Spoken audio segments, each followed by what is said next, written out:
want to punch someone right in the face. Don't you feel that way right now? That's how you get ready for church right there.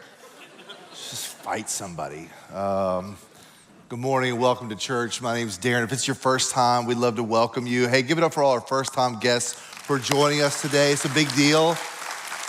Whether you're joining us here online or at one of our other campuses, we're glad that you made the decision to dip your toe in the water a little bit and find out if this could be your place. We want you to know that you're loved, that we care about you, that you are important. And we know it's difficult to step in, but we hope that you discover that you can build a relationship with a real God who loves you, who has a plan for your life, and that you can connect with people, find your people, and find your place. We hope it's a great experience for you.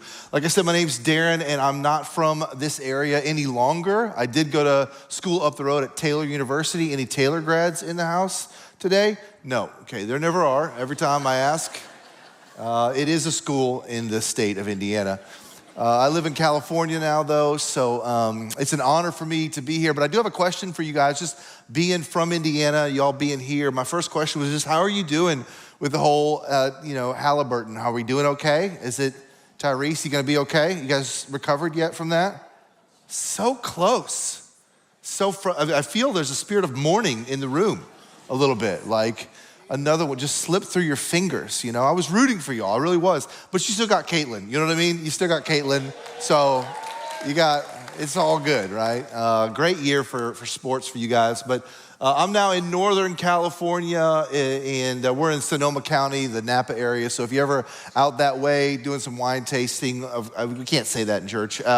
If you're ever out there visiting the West Coast, we'd love to host you at New Vintage Church, where we're from, and so it's an honor for me to be here, honestly. This place is amazing. I'm friends with your church, and so it feels like, do you guys know you're up to 300 campuses now? It's amazing. Like, every time I come, yeah, it's great. You can give up for that.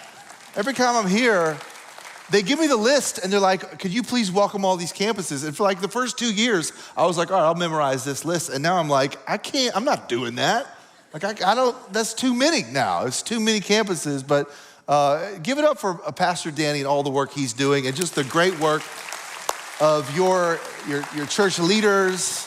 It's so awesome. I feel like I'm steering the Titanic for just a minute this morning.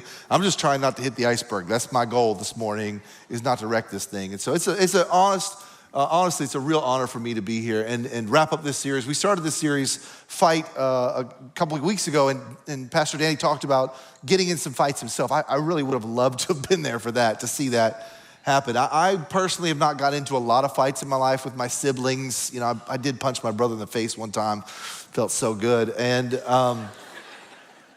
we still laugh about that. But most of us like to see a fight. And I know ladies, you might be like, I don't really like watching fighting, but you might just prefer like the Real Housewives version of what fighting looks like. Maybe that's more your cup of tea for fighting. We all like a little drama of a fight. Like, for example, if you were driving down the street and you looked out your window and there was a fight on the side of someone's like front lawn, like you're not slowing down for that. For sure, you're slowing down to see that fight, because we all want to see a fight, and that's what this series is about. This series is about the fact that we want to see some fights. We want to see some fights in your lives, because this world there's a battle going on. And like Pastor Danny said the first week, if you don't choose to fight, you're gonna face defeat. You gotta choose to fight in a world that's full of battles. And some of the battles that you need to fight, that I need to fight, that we need to fight, that are really important battles, are battles like fighting for your kids. Now, the world is out to kind of lead them astray, and we gotta fight for their hearts and their minds. We gotta figure out what it looks like to fight for our kids, whether they're young or whether they're old now. We have to fight for our kids. And we talked last week, Cody talked about fighting for your faith, and Paul uses a lot of language in scripture about fighting the good fight and making sure you stand strong in your faith, because there's an enemy out there. We don't want you to get punched in the mouth with a low blow, or some sort of sucker punch by the enemy. You gotta be ready for this fight. So today, I wanna wrap this up by talking about one more really important fight that we wanna see all of us engaged in. That is fighting for your marriage. We're gonna talk about the fight for your marriage today. And fellas, as you know, if you've been here in this series, just like Deion Sanders, hashtag we coming for you, all right? When he took over as the coach of Colorado, he said, hashtag we coming. And he has been, and I've adopted that at my church towards our city. We tell our city, hey, just so you know, we coming. And fellas, this morning, we're coming for you. And so I want to start by reading to you the worst verse in the Bible for husbands, okay? You good with that? We ready? Okay. Now, I got to set this up. We're in Ephesians chapter 5, and Paul's talking all things marriage. And he says, husbands and wives, you need to submit to one another. Guys, that's the best verse, right? You got to submit, right? You got to do what I say. That's what we think it says. It's not what it says. And then he gets to this. He says, you got to submit to each other. And he says, for husbands, this is what that means. He says, for husbands, this means love your wives just as Christ loved the church. He gave up his life for her. Oh. What? Come on. Like, what does it look like to fight for your marriage? Well, Paul says, to fight for your wife, give up your life. That's my time. Let's pray, wrap this thing up, Lord. Help us, Lord. What? I don't want to do that, right? Guys in the room, right? Here's the reality of this. The reality is this isn't actually the worst verse in the Bible. It's actually one of the best verses in the Bible. Because on the other side of dying to yourself, guys, is this beautiful marriage. On the other side of dying to yourself, on the other side of getting rid of all the junk that's in me, it's the secret. It's actually the key to unlock the best parts of marriage. It's something nobody wants to do, but if done well, actually releases the best parts of this thing called marriage. But the truth is, let's be honest, fighting yourself will be one of the biggest fights of your life. Because men, we don't want to die. We don't want to give up. You don't want you to lose anything. You want you to be amazing. So fighting you is difficult, but this battle for your marriage, it actually begins, fellas, in the mirror, facing that guy. And what Paul wants us to know is if we're gonna fight for our marriage, we must fight ourselves. So summarizing this to get us started, fellas, here's the truth about it. The marriage fight is not actually you versus her. The marriage fight is you versus you. And you're a mean sucker. You're a tough booger. You don't wanna die. You don't wanna lose, but you have to fight yourself. What does it look like to fight for your marriage? What does it look like to fight for your marriage? What does it take to fight for your marriage? It takes you killing the selfishness that's living in you. Oh, listen, this is not what I thought of when I first thought about how I was gonna win over women in my life. Growing up as a teenager, when I just first started dating, I wasn't like, you know what I need to do for the ladies in my life? I need to die to myself. I just need to be selfless. No, you know what I thought? I gotta show them how cool I am. I gotta show these women how amazing I am. I need my awesomeness to be a gift in their lives. Every little boy feels this way. My son, he's 6 years old. He says to my wife all the time, what? Mommy, watch me.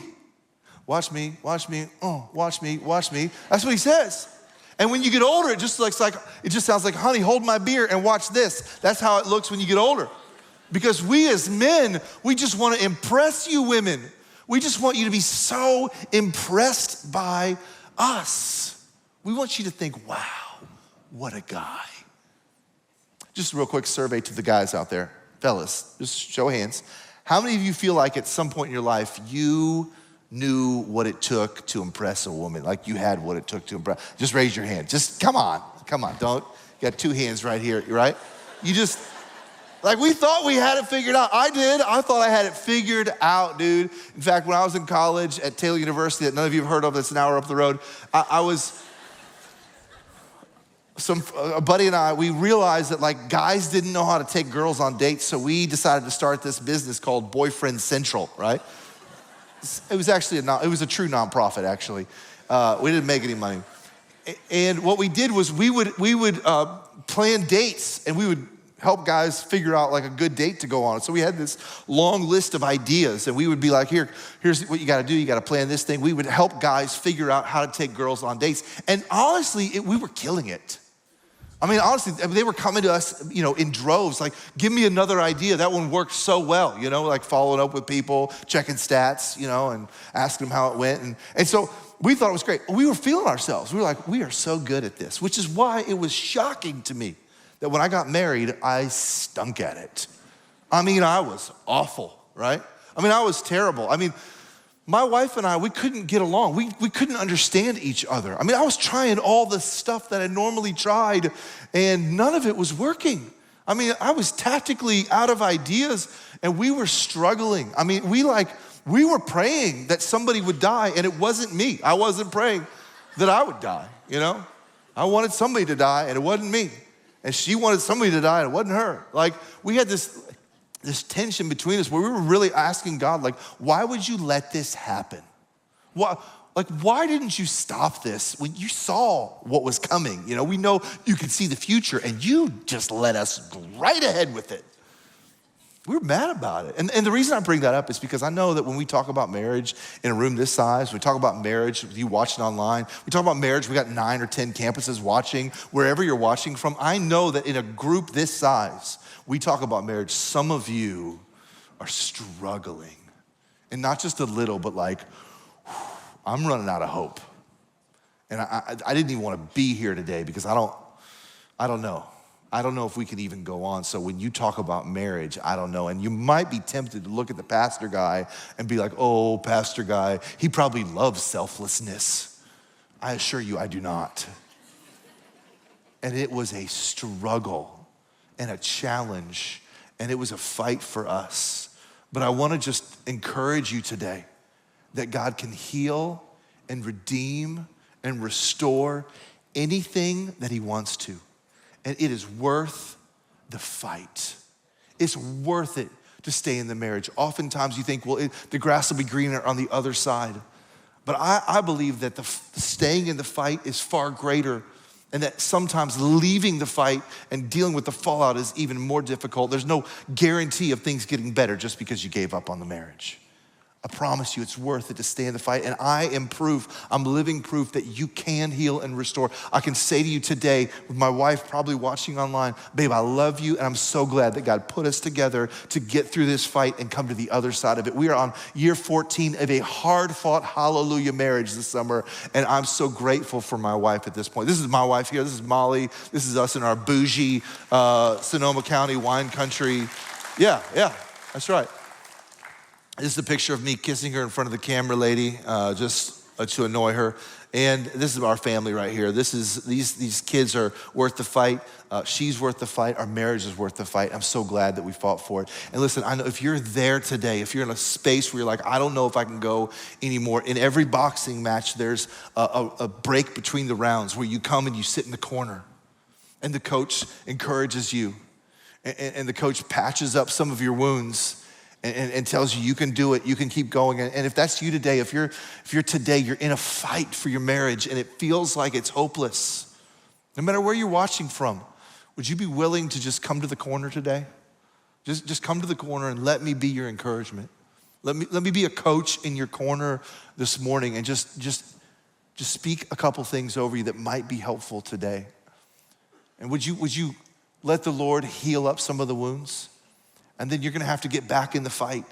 But you gotta find a way to get back to the corner and talk to God and talk to encouraging people and have your people in your corner and then get back in the fight. Don't give up on the fight. Let me encourage you, don't give up on the fight. There's something good on the other side of this fight. See, my wife and I, we didn't understand each other, and nothing that I had done before worked with her.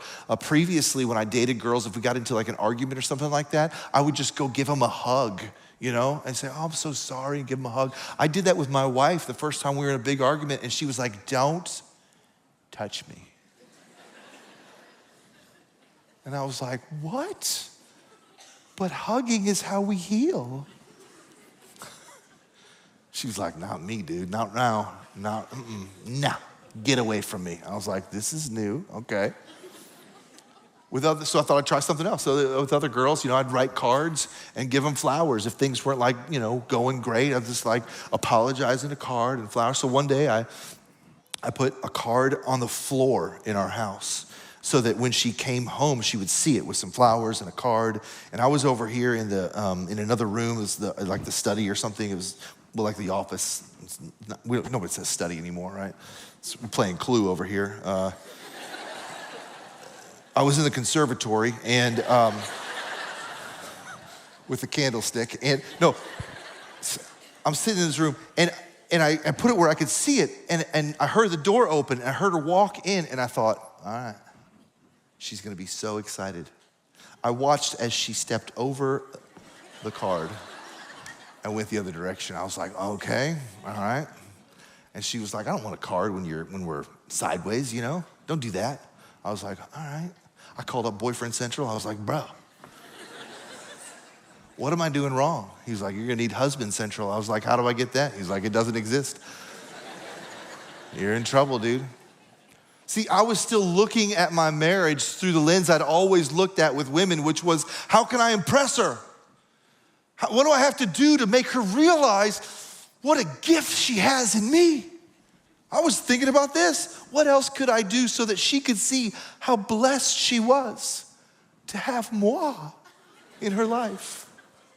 And I kept failing over and over and over again. And what I learned over time was that what my wife needed was for some stuff to die in me. Like there were some things in me that needed to die for her to get what she needed in our relationship, because I discovered over time that the number one need that my wife had was to feel safe. To feel safe. And I wasn't safe. I didn't know I wasn't safe, but I wasn't safe. I was fun, I was funny, I was helpful, I cooked, I cleaned.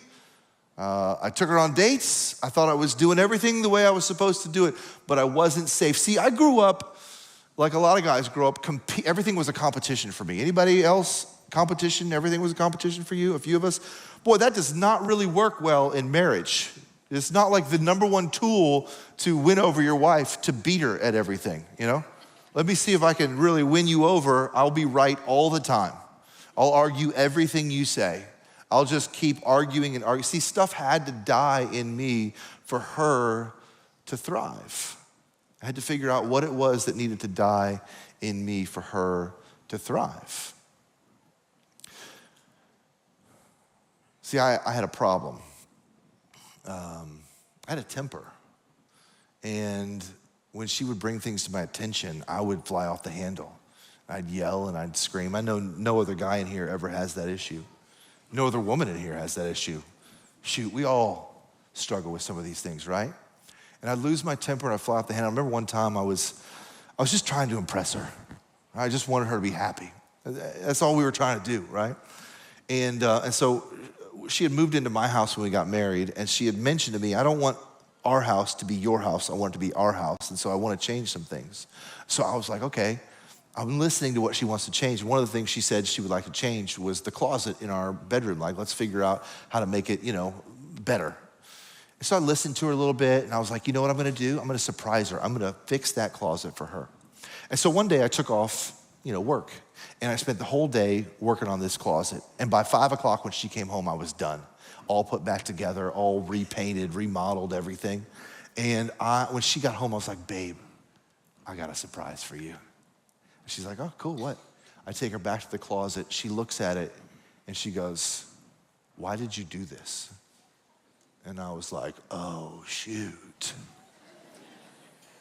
Because I'm awesome? No, she was not happy. And the reason she wasn't happy is because I hadn't listened. What she wanted was to participate in the things together and do it together and have a voice and have a say and have it be ours. This is just another thing that was mine that I did in her mind. Well, I took this news so well. No, I didn't. I flew off the handle. I screamed, I shouted, I acted like a child. I said things I shouldn't have said. I treated her poorly. I did not take the feedback well. And I was hurt and I was mad and I was angry and I lashed out. And this began a pattern in our lives where I was just trying to impress you, but I didn't listen. I missed the mark. You were disappointed. You gave me some feedback I didn't like. I flew off the handle, and round we went, to the point that my wife began building brick by brick, argument by argument, frustration by frustration, a wall around herself to protect herself because I was no longer safe. It was dangerous to bring things to me. It was dangerous to bring disappointments to me. And I had to ask myself the question, what would it look like? What would it take for me to help my wife feel safe again? And it meant some stuff had to die in me. Yelling had to die. Losing my temper had to die. Self-centeredness had to die. An inability to listen to feedback had to die. Being right all the time had to die in me. Thinking I was smarter and knew everything had to die in me. Not listening clearly had to die in me. So much had to die in me in order for my wife to thrive in our marriage. And so I had to go on a mission. I had to get men around me. I had to pray. I had to go to counseling. I had to fight the fight of my life to kill the stuff in me that was killing my wife. And I don't know what yours is, guys. I don't know what your wife's number one need is. I don't know if hers is safety. I would wager to say there's a lot of women who would say, yes, I need to feel safe. But a lot of women might say, I need to feel supported. I need to feel heard. I need to feel seen. I need to be listened to. I need to be valued. I need to be important. I don't know what yours is, but I know a way to find out. It's crazy. But what you would do, and maybe take out a notepad and write this down. This is gonna be hard to remember. You would go to your wife and you would ask her, what do you need to feel loved, valued, seen, heard, and important? What do you need to feel safe? Do you feel safe? Do you feel like you can bring things to me and I'll handle it well? Or do I still have some stuff that needs to die in me? Jesus said it like this in John 15. If you want to hear from Jesus, he said, there's no greater love than to lay down one's life for one's friend. And I know some of you go, gotcha. My wife and I, we are not friends. You're supposed to be, and you once were, but something happened. And there's no greater way to love your wife than to lay down your life. So guys, you've got to ask yourself, what does it look like to lay down your life for your friend who is your wife? What does it look like? What do you need to get rid of? What's some stuff that's broken in you? What are some ways you're not prioritizing her? How many games do you need to hit the record button for because she wants to do something else, but you want to watch the game? Oh, come on, bro. Is there a habit you need to put down? You have a drinking habit maybe that's kind of killing your evenings because every evening you got to have a couple of drinks when you get home. And she's talked to you about it, but you're like, whatever, it's a couple drinks, relax. And you're prioritizing your comfort over what your wife would like to see in your life because you know better or you need to have it. It's your only way. You got a problem like that? You got a porn problem that's you're secretly hanging on to because she doesn't do for you as much of the things that you'd like to do with her, and so you deserve a little side something, and so you've got this little habit and it's killing your marriage. It's killing your interest in even chasing her because you're taking care of you a different way. You got a problem like that that's keeping you from dying to yourself so you can help your wife thrive? Did you grow up with a dad who didn't do any help around the house and so your wife would like you to help around the house, but you're resistant to it because that's not what your dad did and you don't do that kind of stuff and you're the provider for the family, you're not gonna do that? Does your wife want you to talk to her and you're just a quiet guy, you just don't want to, you just don't want to engage? Are you annoyed with how much your wife talks and so when she talks, you do this? Yeah. Okay, honey, get to the point. Are you belittling her instead of listening to her and tuning in?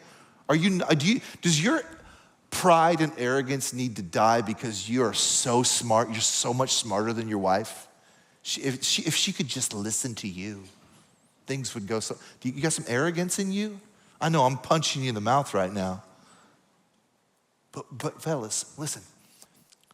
You could have an amazing marriage on the other side of your willingness to kill this crap in your life that's hurting your wife. Oh, it could be so good.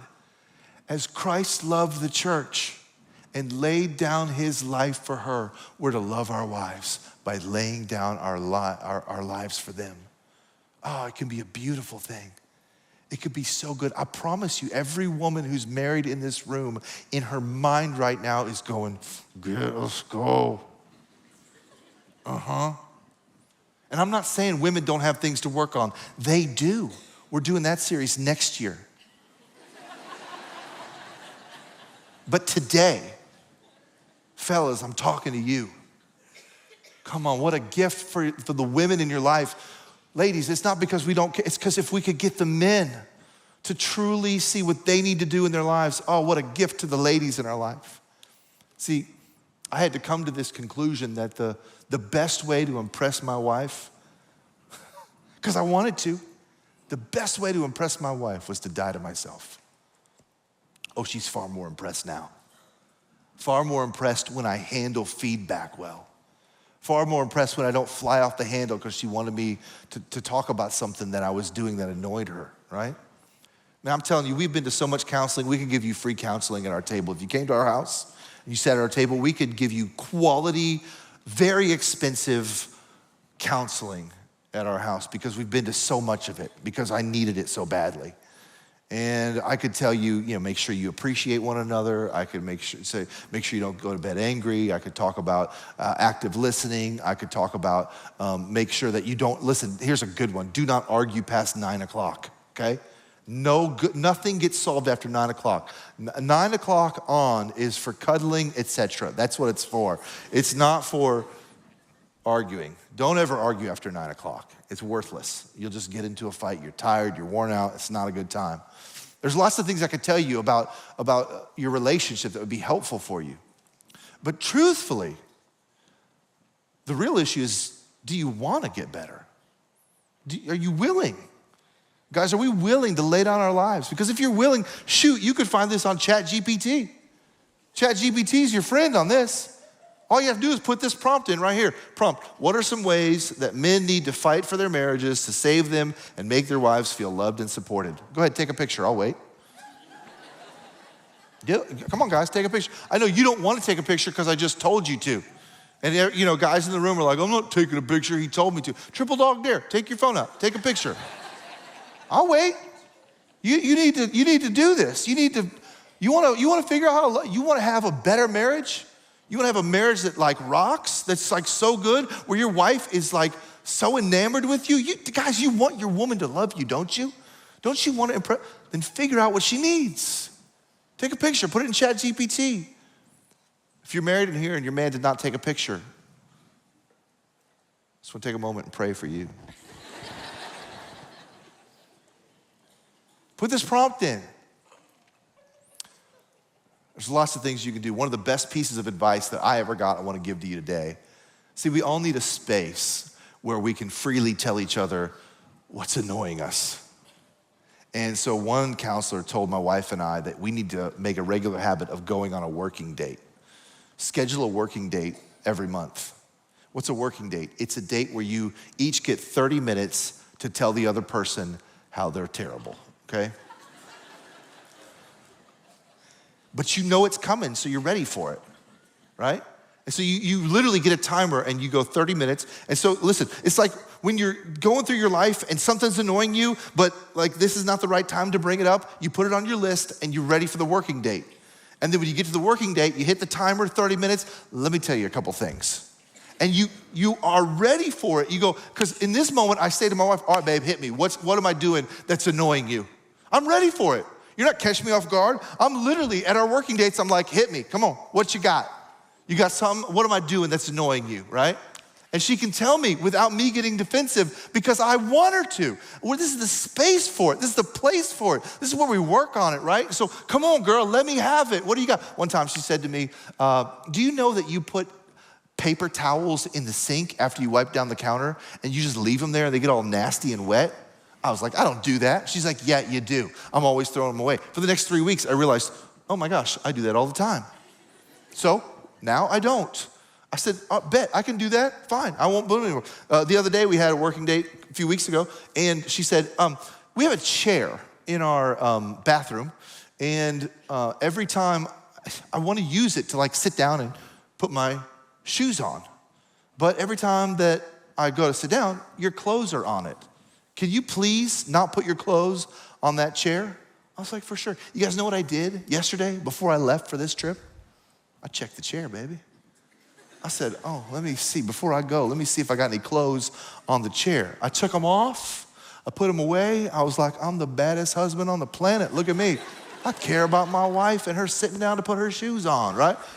Well, where did I get that? I got it from a working date where she was allowed to tell me, hey, knock it off, right?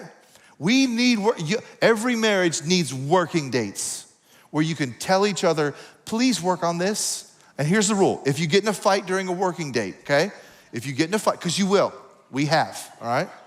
Because, I'm ready, but I wasn't that ready. You know what I mean? The rule is you set a 5-minute timer. Okay, you know what? No, 5 minutes. You go off your separate ways, and then you come back together, and you continue. You take a break, you breathe, and you keep it going, and you finish the fight. Man, I would encourage you. If you need other tools, there's a great website, awesomemarriage.com. Take a picture of that. Just write it down in your mind. There's lots of resources there. There's so many ways. See, the issue is, do you want to do this, guys? You want to go get your girl? You want to go get your girl? You got to figure out what she needs. Come on, don't you want to impress her? Don't you want to make her smile? Don't you want to walk in the door, have her be glad you're there? Don't you want your marriage and your home to be vibrant and full of life and joy and laughter and fun? Come on, then you got to figure out what needs to die in you to give that to her. Here's a few questions that I want to give you, practical questions you can ask one another to get this conversation going. Number one, ask your wife, what's your number one need in our relationship? What's your number one need in our relationship? Feel free to take a picture of this. It's also in your app. Number two, what are some ways that I operate that keep that from happening? You got this need. What am I doing that's stopping that? Tell me. I want to know. I want to know what I'm doing, right? Next question, what would it look like for me to pursue you well? I asked my wife that the other day. What would it look like for me to pursue you well? She said, you used to do all these fun things to like ask me out on dates, and you haven't done that in a while. I said, all right. I went to Target that day. I bought some sticky notes. I found out where she was getting her hair done. I went to her car, I wrote a big long note with sticky notes all around her car. Got her a bottle of wine, got her a shirt I thought she'd look good in. We used to play this game. I'd buy her stuff. It was called Things I Think You'd Look Good In. So I just gave her a shirt. I said, I think you'd look good in this. She did. Pursue your wife. What does it look like? Ask her, what would it look like? Another question, can you help me identify things that need to die in me for you to feel loved and supported? Now be careful how you ask this question. Do not ask, what are some ways that I need to die? She's already thought of several. I made that joke with a girl in my office. She said, oh yeah, wood chipper. It was like right out of the bat. She was like, wood chipper. And the girl next to her was like, no, slow dripping drops in his coffee over many months. I was like, these are happily married women. I'm like, y'all are thinking about this? I made this joke to my wife and she goes, no, you're not worth going to jail for. So, okay. But what are some ways that things that need to die in me so that you feel loved and supported? And finally, this question right here, is there anything I do that seems to be more important to me than loving you? Is there something I'm participating in that seems like I care more about it than I care about you? That happens. Guys, go get your girl. Go win her over. Go fight for her heart. Die to the things in you that are keeping that from happening. Sure, I'm sure there's stuff she's doing, but you can only fix you. You can only change you. You want to learn to impress your wife? I do. Learn to give up your life. That will be impressive. See, that's what Jesus did for us. He's our model. He gave up his life so that we could have life. You imagine the joy that he gets from watching you and I thrive because he gave up his life. Fellas, the same thing will be true in your marriages. You get to watch your wife thrive when you lay down your life. And that's what God did for us. In fact, he came from heaven, he came to earth, he climbed up on a cross, and he died on the cross. He gave up his life. And he went into a tomb, but he didn't stay there. He rose up from the dead, signifying that he has power over death, that he can give you life as well.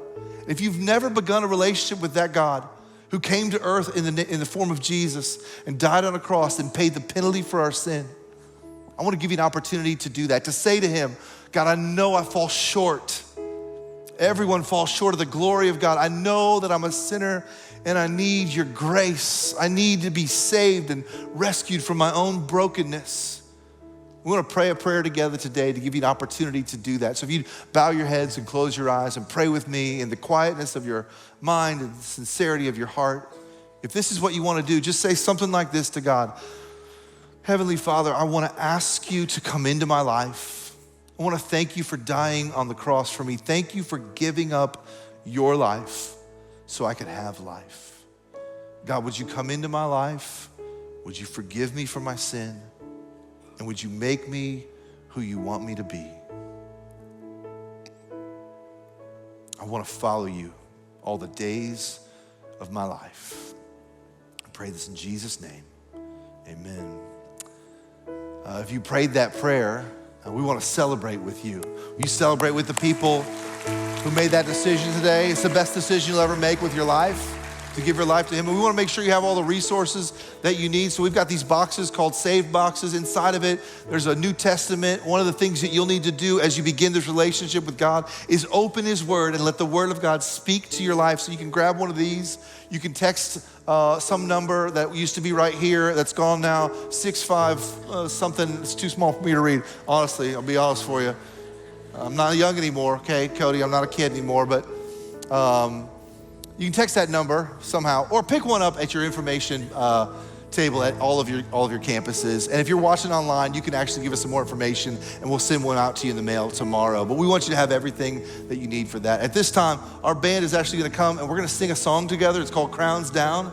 And the whole idea of this song is that we would do what we just talked about, that we would lay our lives down at the feet of God, that we would trust him to take care of us when we give him all that we have. That we would put our confidence in his plan. His plan, fellas, was that we would lay down our lives for our wives, and his plan for all of us is that we would lay down our lives at his feet, that he would give us the life that is meant for us. So would you stand and would you sing together with the band, Lay Down Our Crowns, as we lift up our voices. Thank you, Pastor Darren, for that encouraging and challenging message on fighting for our marriage. I know I am going to take some of those principles and apply them to my marriage this week. Hey, just a reminder, if you made that decision to place your faith in Christ, don't forget to text SAVE to 65248, and we will send you a saved box in the mail. Okay, hey, you are not going to want to miss it. Next week, we are kicking off a brand new series called In Light of Heaven. I promise you do not want to miss it, so we'll see you next week, and bring a friend.